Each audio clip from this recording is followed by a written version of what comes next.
Pierre-Ambroise Bosse, menace de mort, minimisation. L'athlète scandalisé.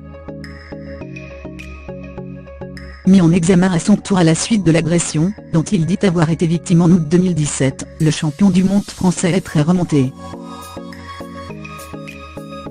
Sur le chemin des championnats d'Europe de Berlin l'été prochain, où il a l'objectif affiché de s'imposer sur le 800 mètres après son faible titre mondial décroché en 2017 à Londres, Pierre-Ambroise Bosse a rencontré un sérieux obstacle, qui lui a fait perdre du temps dans sa préparation, et a occasionné un encombrant feuilleton judiciaire.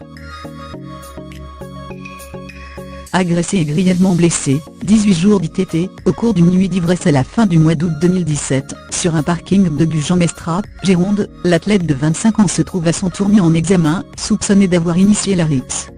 Quelques jours après l'annonce de sa mise en examen, le 26 février 2018, il a livré sa réaction à Marc-Olivier Fogiel dans RTL Soir le 5 mars. Passé pour un agresseur.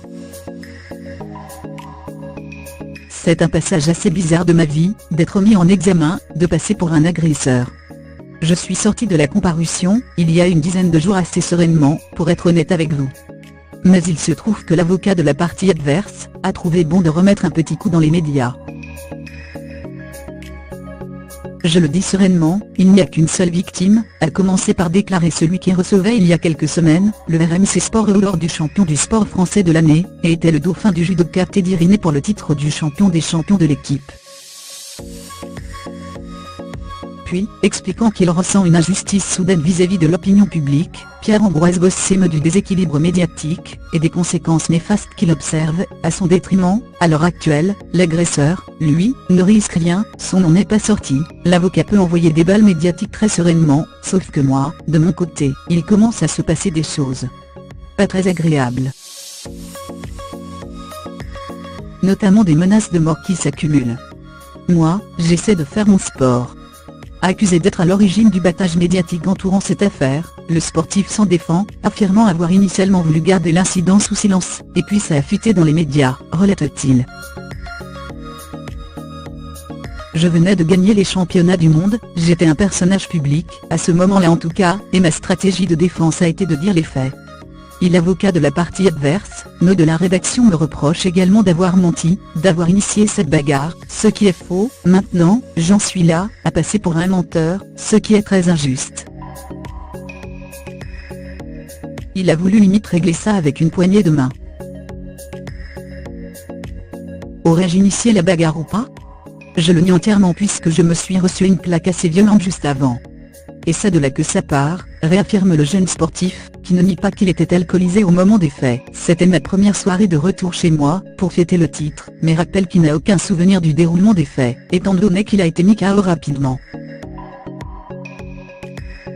La suite, c'est sur la base de témoignages, flous et subjectifs selon lui, que les enquêteurs ont tenté de la reconstituer.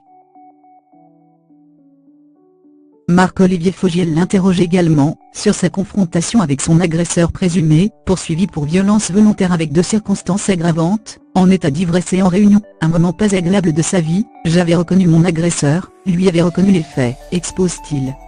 Très vite, il y a un malaise parce qu'on est, quand même à côté de son agresseur. Ce qui est bizarre, c'est que je ne ressentais aucune haine, puisque je n'avais aucun souvenir de cette agression, j'ai été mis KO très vite, alors qu'en fin de compte j'ai failli mourir. Mais plus que ce malaise, Pierre-Ambroise Bosse se dit surtout choqué par la minimisation des faits par la partie adverse. Effectivement, l'agresseur s'est excusé et a minimisé les choses. Il a voulu limite régler ça avec une poignée de main, pour moi il était hors de question à ce moment-là que ça se règle comme ça. Je suis scandalisé. On ne peut pas quasiment tuer quelqu'un et puis dire y a pas de problème, on va sceller ça, autour d'une bière, à l'amiable. Ça ne marche pas comme ça. Cet homme-là, il va peut-être aller en prison, parce que c'est un homme dangereux. Et moi j'adore la bière, y a vraiment pas de problème, mais j'en boirai jamais avec lui.